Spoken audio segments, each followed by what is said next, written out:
The woman's hands were trembling before she even closed her eyes. She whispered something that made everyone in the room go silent. I think I've been here since the very beginning. As her breathing slowed, the present moment started to fade. The chair beneath her seemed to dissolve. The walls of the quiet room became transparent, like they were made of mist. Her fingers uncurled, her jaw relaxed, and in that space between waking and sleeping, between now and then, something ancient began to stir. The air around her changed. It felt heavier somehow, denser, like breathing in the memory of time itself. Her eyelids fluttered but stayed closed, and when she spoke again, her voice had changed. It was softer, younger, filled with a wonder that didn't belong to this century. I can feel it, she said. The pull, it's taking me back so far. Her face shifted. A small crease formed between her eyebrows, like she was trying to understand something that shouldn't be possible. Her head tilted slightly to the left, as if listening to a sound no one else could hear. There's no ground yet, she whispered. Or maybe there is, but it's different. Everything is different. The colors are wrong. No, not wrong. Just not like anything we have now. The guide leaned forward slightly. Where are you? She didn't answer right away. Her breathing changed again, becoming almost rhythmic, like waves. When she finally spoke, her words came slowly, carefully, as if she was translating something from a language that had no words. I'm watching, she said. I'm always watching. That's what I do. That's what I've always done. I watch beginnings. A single tear rolled down her cheek, but she wasn't sad. Her lips curved into the smallest smile. I remember this place before it became a place. The guide's voice was gentle. Take your time. Tell me what you see. She drew in a long breath, and when she released it, the story began to pour out of her like water from an ancient spring. I'm not in a body, not like this one. I'm something else. Something that exists as light and thought and purpose all mixed together. I'm floating, but floating isn't the right word because there's no up or down yet. Direction doesn't mean what it means now. Her hands lifted slightly, palms up, fingers spread. I'm part of a group. We're all here together. We're like points of consciousness, but we're connected by something invisible, something that hums. I can feel the hum in every part of what I am. It's a frequency, a tone that holds us all together. She paused, her face peaceful. We're the watchers. That's what we call ourselves, but not in words, in knowing. We exist to witness, to observe, to help hold the intention for what's about to happen. And what's about to happen? The guide asked softly. Her smile widened. The birth of a world, the birth of this world. The room felt different now, quieter, like even the air was listening. I can see it forming, she continued. At first, it's just energy, pure energy, spinning in the darkness. It's so hot, hotter than hot. It's like watching thought become matter, intention becoming form. The spinning gets faster and faster, and colors start to appear. Red, orange, gold, colors so bright they hurt to look at, even though I don't have eyes yet. Her voice took on a dreamlike quality. The others are with me. We're surrounding this forming sphere, this becoming planet. We're holding space for it. That's our job, to hold the space so the energy can condense, can cool, can become solid. She was quiet for a moment, her chest rising and falling steadily. Time is strange here. What feels like a moment might be a million years. What feels like forever might be a single second. I can't tell anymore. I just watch. We all watch. The sphere is getting darker now, she said. The bright golds and reds are cooling into deep oranges and browns. The surface is starting to harden. I can feel it hardening even from here. It's like watching skin form over something raw. The crust cracks as it cools, splits open, and underneath, everything is still molten, still burning, still becoming. Her fingers twitched slightly. I feel the pull to go closer. Something is calling me down. Not a voice, not a sound, just a knowing. I'm supposed to be part of this, not just watch it. Be part of it. The guide waited, letting her find her own pace. I'm descending now, she whispered, moving through space that isn't quite space yet. The heat is incredible. It would destroy a physical body instantly, but I don't have one. I'm still just consciousness, just awareness, just intention shaped into something like a being. Her breathing quickened slightly. I'm touching the surface. My essence is touching the surface. And the moment I do, I understand. This planet is alive. Not alive like we think of life now, but conscious, aware. It knows we're here. It knows it's being born, and it's afraid and excited and overwhelmed all at once. A shiver ran through her body. I can feel its thoughts, its emotions. They're so big, so vast, like trying to hold an ocean in your hands. The planet is lonely. It's the only one of its kind in this particular spot in space. It wants companions. It wants life. It wants to be more than just rock and fire. She was quiet for a long moment, and when she spoke again, her voice was thick with emotion. We make a promise, all of us watchers. We make a promise to stay with it, to help it, to guide the process of becoming. We'll be here for every stage, every transformation. We'll help bring life to this lonely sphere of cooling stone. Her hands pressed against her chest. I can feel the commitment settling into me, into all of us. It's like a vow written in the fabric of existence itself. We're bound to this place now, to this planet, to Earth. The word hung in the air like a bell tone. Millions of years pass, she continued. I don't experience them the way you'd think. I'm still not in a body, I'm still consciousness, but I'm anchored here now, anchored to this world. I watched the surface cool completely, watched the first water appear. It comes from inside the planet at first, steaming up through cracks in the crust, and then from above, from comets and ice that crashes down from the sky. Her voice filled with wonder. The first ocean. I remember the first ocean. It was hot at first, so hot it boiled in places, but slowly, so slowly, it cooled. And in that cooling water, something miraculous happened. The first simple life, tiny, so tiny you couldn't see it with human eyes, but I could feel it. We all could feel it. The planet could feel it. A laugh bubbled up from her throat, pure and joyful. The planet was so happy, so proud. It had created life. Consciousness had sparked in its waters. Simple consciousness, yes. Just basic awareness and the drive to continue existing. But it was there. Life was there. And once it started, it didn't stop. She tilted her head back slightly. I watched it all, every stage, every evolution. I saw the first cells learn to use sunlight. I saw them learn to work together. I saw simple become complex. I saw life move from water to land. It took so long, longer than human minds can really understand, but I was there for all of it. Her voice grew softer, more reflective. You have to understand what this was like. To watch consciousness evolve from single cells into complex creatures. To see the first fish swim through ancient seas. To witness the first creature drag itself onto dry land and breathe air for the very first time. Every moment was a miracle. Every adaptation was a triumph. And I was there, holding space, sending encouragement, loving every stage of the process. She shifted in her chair, her body responding to memories her mind was just now accessing. I remember the first forests. They weren't like the forests we have now. The trees were strange, ancient things, tall and primitive. The air was thick with moisture and the smell of growing things. And I remember thinking how beautiful it was that life had found a way to reach toward the sun, to stretch upward, to create something vertical and strong out of soft soil and water. Her face grew more serious. But I wasn't just watching anymore. That's what I started to realize. Somewhere along the way, I had stopped being just an observer. I had started to care, to love this planet, to love the life on it, to feel connected to every living thing that emerged from those ancient waters. She pressed her lips together, emotion flickering across her features. The others felt it too. We were supposed to be neutral, supposed to be detached, just witnesses holding space for a cosmic process. But how can you watch something grow for millions of years and not love it? How can you see consciousness emerging from nothing and not feel part of it? Her voice dropped lower. We made another choice, a bigger choice. We decided we didn't just want to watch anymore. We wanted to participate. We wanted to experience this world from the inside. We wanted to know what it felt like to be part of the life we had helped to nurture. A tremor ran through her. That's when I took my first body. Not a human body. Humans didn't exist yet. This was long before humans. I chose something simple, something that lived in the water, something with just the most basic awareness. But it was physical. It had form. It could feel temperature and pressure and hunger. Her hands moved in front of her, like she was swimming.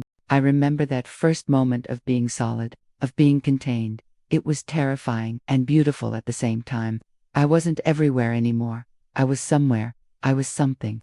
And the sensations were overwhelming. The feeling of water moving across skin, the instinct to move toward food, the exhaustion of using a physical form, the relief of rest. She smiled. I only stayed in that form for one lifetime, one short lifetime, in the ancient seas. But it changed everything. I understood what I had been missing: the texture of existence, the immediacy of experience, the sweetness of limitation. Her breathing deepened. After that life ended, I returned to my consciousness state, back with the other watchers. But I was different now. I had tasted physical existence, and I wanted more.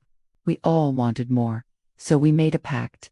We would continue to incarnate, to take bodies to experience this world through as many forms as possible, to learn what it meant to be alive in every way life could express itself. She paused, her face peaceful, but tinged with something like sadness. I came back hundreds of times, thousands of times, every era, every age. I was here when the first plants covered the land in green. I was here when giant creatures walked through warm swamps. I was here when ice covered half the planet.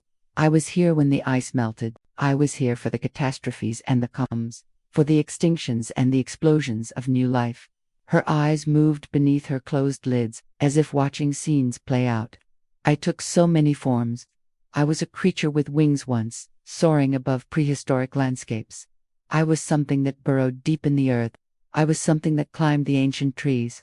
Each life taught me something new. Each form gave me a different perspective on what it meant to exist in a physical body on this planet. She took a slow breath, and between each life, I would return to the space between, the place where souls go when they're not in bhaktis.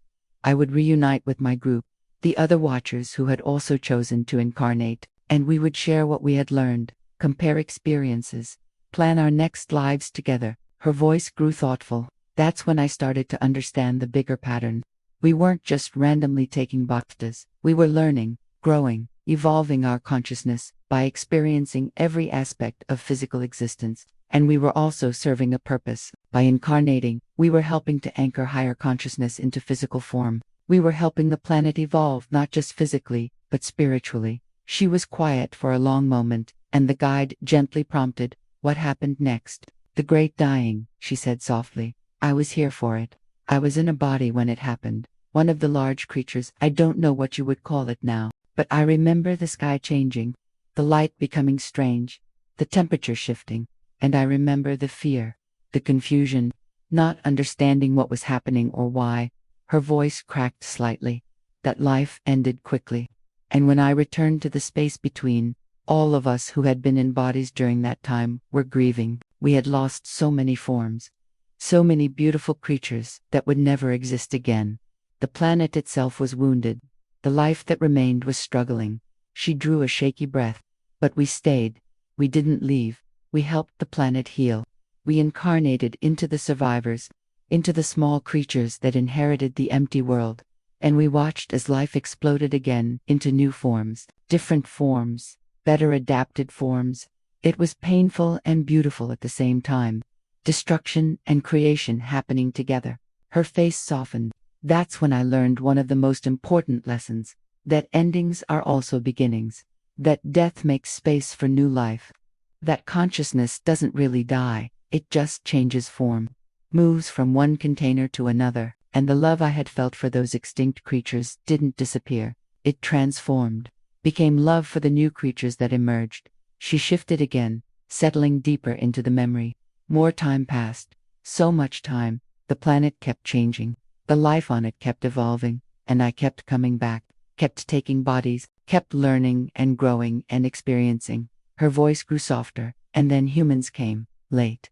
So late in the story, but they were different from anything that had come before. They had something special, a kind of awareness that could look at itself, that could ask questions, that could create meaning.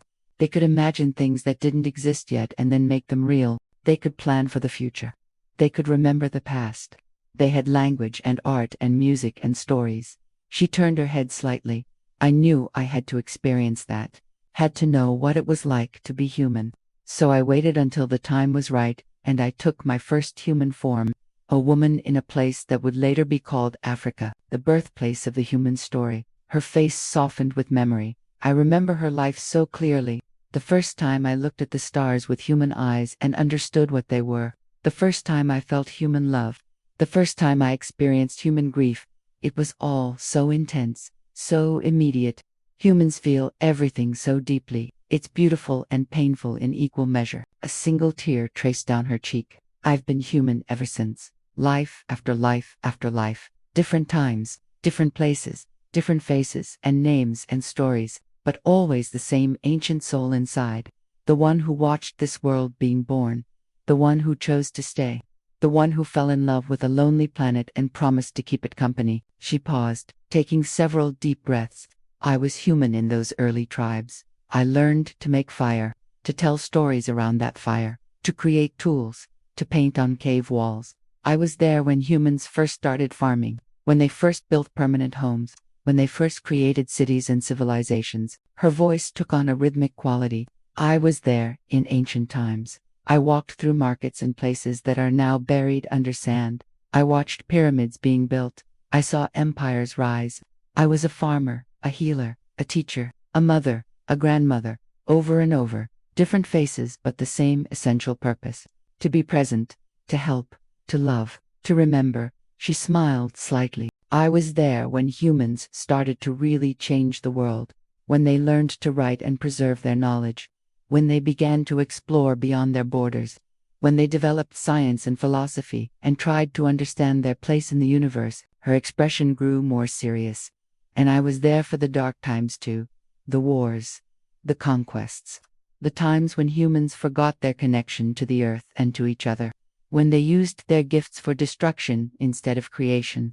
Those lives were harder, more painful, but I came back anyway, because my group and we had made a commitment to be here for all of it, not just the beautiful parts. She drew in a long breath. I've died so many times, in so many ways, old age, disease, accident, violence. Each death was different. Some were peaceful, some were sudden, some were painful. But every time, I would leave the body and return to that space between. And my group would be there waiting, and we would process what had happened, learn from it, heal from it, and then choose to come back again. Her voice grew stronger, because that's what we do. We're the old souls, the ones who have been here the longest, the ones who carry the deepest memory of what this planet is and what it can be. And we keep coming back because we're needed, especially now, especially in this time when humanity has reached a critical point, when the choices they make will determine not just their future, but the future of all life on this planet. Her breath caught, her whole body tensed for a moment, then released. When she spoke again, her voice was barely a whisper. I remember now. I remember why I feel so different. Why I've always felt so different. It's because I'm one of the oldest souls still incarnating here. I've seen it all, from the very beginning. From fire and stone to cities and computers. From simple cells to complex humans. I've been here for all of it. Her hands came up to cover her face, and her shoulders shook. And I'm tired, so tired. I've lived so many lives, seen so much change, lost so many people I loved, watched civilizations rise and fall, seen the planet hurt and heal and hurt again. And I'm still here, still coming back, still keeping my promise. The tears flowed freely now, but the weight of all that time, all that memory, even when I don't consciously remember, my soul remembers. It carries the weight of billions of years, of watching a world be born and grow and struggle to survive, of loving it so much it hurts. She lowered her hands, her face wet but peaceful. I came back this time because the planet needs the old souls now, needs the ones who remember what it was like at the beginning, who can hold the memory of what this world is supposed to be, who can guide humanity through this difficult time. Because humans have forgotten. They've forgotten their part of this world, not separate from it. They've forgotten the promise we all made, to care for this place, to love it, to help it thrive. Her voice grew stronger. That's my purpose. That's why I keep coming back even though I'm tired. Because I remember when this planet was young and full of hope, when life was just beginning its incredible journey, when everything was possible. And I can help others remember too, help them feel that connection, that love, that responsibility. She opened her eyes for the first time, but they were distant, still half in the vision. I'm not just living for myself, I'm living for all the life that came before, for all the life that will come after. I'm a bridge between the ancient past and the uncertain future. And that's a sacred thing, a beautiful thing, even when it's hard. Her voice dropped to almost a whisper. And you know what the hardest part is? Watching humanity hurt the planet, watching them poison the waters where life first began, watching them destroy the forests that took millions of years to evolve, watching them drive creatures to extinction, creatures that I remember when they first appeared. It breaks my heart in ways I can't even explain. She pressed her hand to her chest, because I remember what it took to create all of this, the time, the patience, the millions of small steps that led to the incredible diversity of life we have now. And to see it being destroyed so quickly, so carelessly, it feels like watching my own children being hurt, because in a way, they are. All of this life, it's all family to me, all connected, all precious. Tears continued to flow, but I also see the hope. I see the humans who are waking up, who are starting to remember their connection, who are fighting to protect what remains, who are working to heal the damage. And that gives me strength. That reminds me why I'm here. Why I keep coming back. She took a shuddering breath. I'm here to be a witness, to hold the memory, to speak for the earth when it needs a voice, to remind people of what they've forgotten, to be a living bridge between the ancient wisdom and the modern world. That's what all the old souls are here for. We incarnated now, in this critical time, because we knew this moment was coming. We knew humanity would reach this crossroads, and we wanted to be here to help. Her voice steadied. So yes, I'm tired. Yes, I carry the weight of billions of years. Yes, I sometimes feel overwhelmed by the scope of what needs to be done. But I also carry the memory of miracles, of a lifeless rock becoming a living world, of consciousness emerging from simple cells, of love and beauty and resilience beyond measure. And that memory gives me hope. Because if life could accomplish all of that, if it could overcome every obstacle and keep growing and evolving, then there's hope for the future too. The guide's voice was gentle. Take a few deep breaths. Start to feel the room around you. Feel your body in the chair. You can bring back everything you've learned, everything you've remembered, but leave behind any heaviness that doesn't serve you. Her breathing shifted, becoming more present, more grounded. The tears on her face began to dry. Her fingers curled and uncurled, reconnecting with the physical.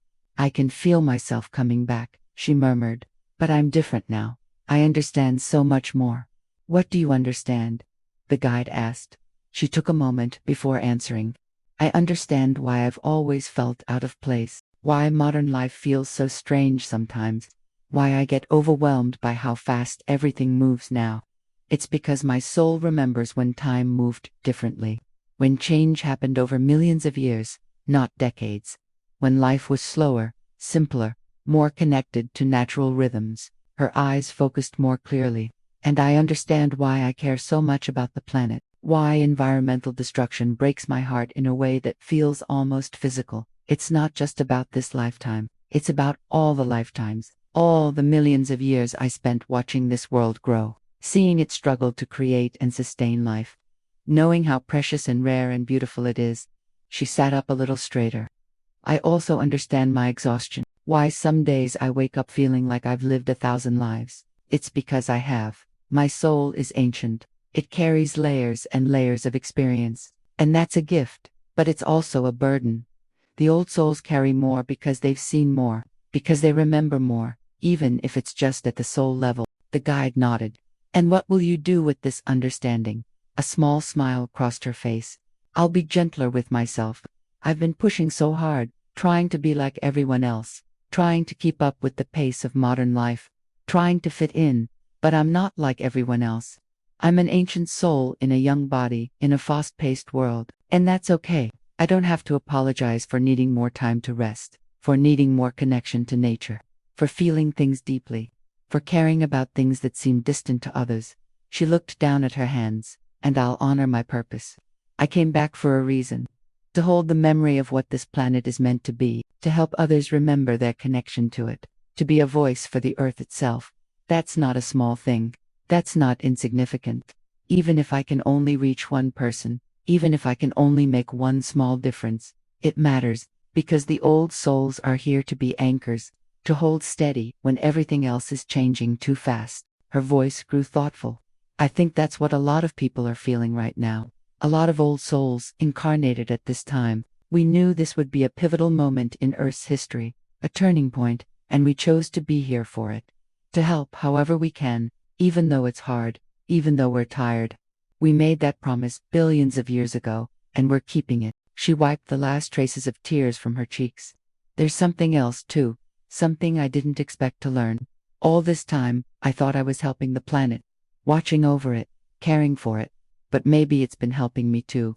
Maybe by staying connected to this place, by coming back again and again, I've been learning what it means to truly love something, to commit to something beyond myself, to be part of a story bigger than any one lifetime. The guide smiled.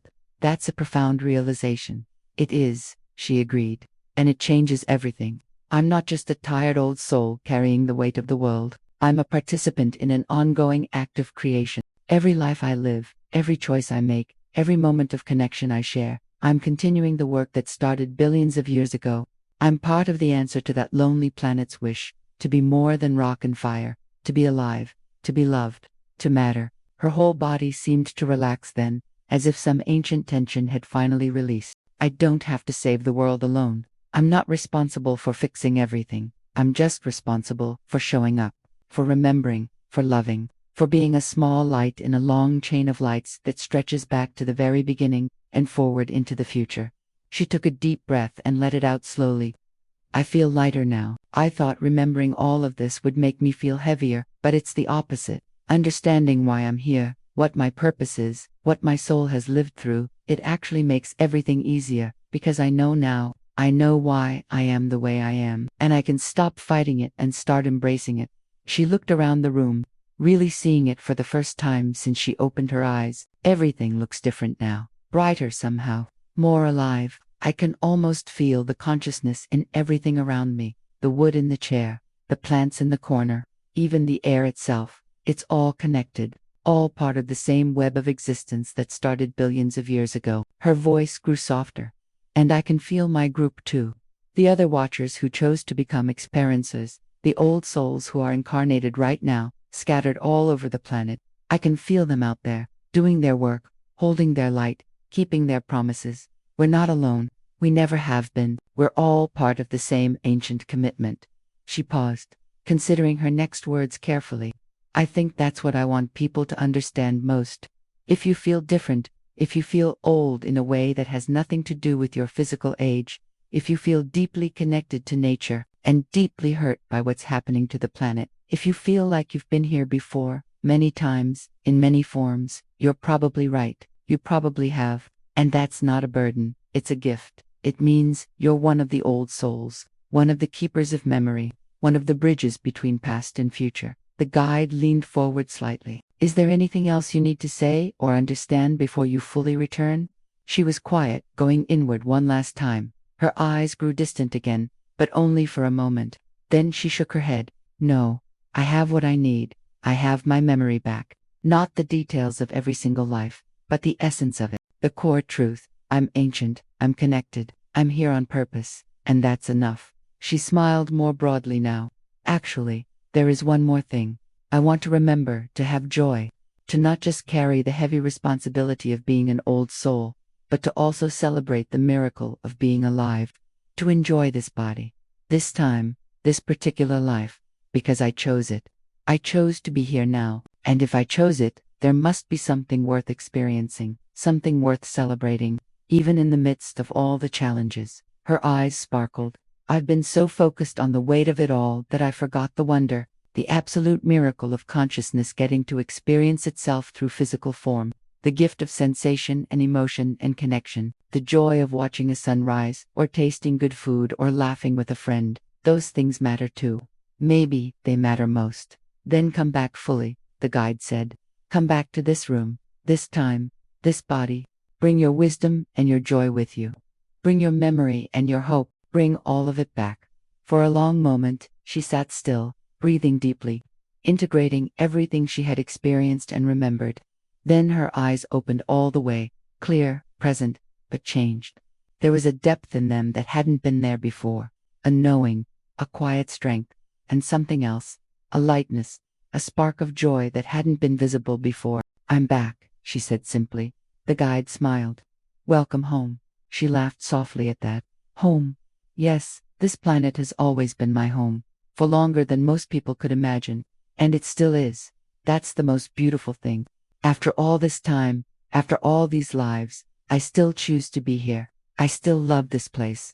And I always will. She stretched her arms above her head, feeling the physical body fully again. You know, I came into this session feeling lost and tired and confused about my purpose. And now, I'm leaving with clarity, with understanding, with a renewed sense of why I'm here. It's amazing what happens when you remember who you really are. When you remember where you've been and what you've promised and what you're capable of. The guide nodded. That's the gift of regression. Not just seeing past lives, but understanding how they connect to who you are now, how they inform your purpose and your gifts. Exactly, she agreed. And for old souls especially, this kind of remembering is so important, because we carry so much that we're not consciously aware of. We carry the wisdom of ages, but we also carry the weariness. We carry the love, but we also carry the grief. Understanding where it all comes from helps us work with it instead of being overwhelmed by it. She stood up slowly, testing her legs, feeling grounded and present. I feel ready now. Ready to step into my purpose more fully. Ready to be a voice for the earth. Ready to help others remember their own connections and their own purposes. Ready to be the old soul that I am without apology or hesitation. She sat back down, settling into the chair one more time. Her face was peaceful but energized. She looked directly ahead, as if speaking to everyone who might ever hear her story. If you're listening to this and something inside you stirred, if you felt a recognition or a longing or a strange sense of memory, maybe you're an old soul too. Maybe you've been here longer than you know. Maybe you also made a promise long ago to care for this world, and you're still keeping it. You're not alone. There are many of us, and we're here now, together, at this crucial moment, holding the memory of what was and the vision of what could be. That's our gift. That's our purpose. And it's more important now than ever. She paused, her eyes soft but sure. The earth hasn't forgotten us, and we won't forget it. Not after all we've been through together. So if you feel that call, that pull, that deep knowing that you're here for something important, trust it. You probably are, and your presence matters more than you realize. Every old soul who wakes up to their purpose adds light to the collective, adds strength to the web of consciousness that has been holding this planet since the very beginning. We're all in this together. We always have been. Her voice dropped to a whisper, intimate and warm. Trust your ancient heart. It knows the way.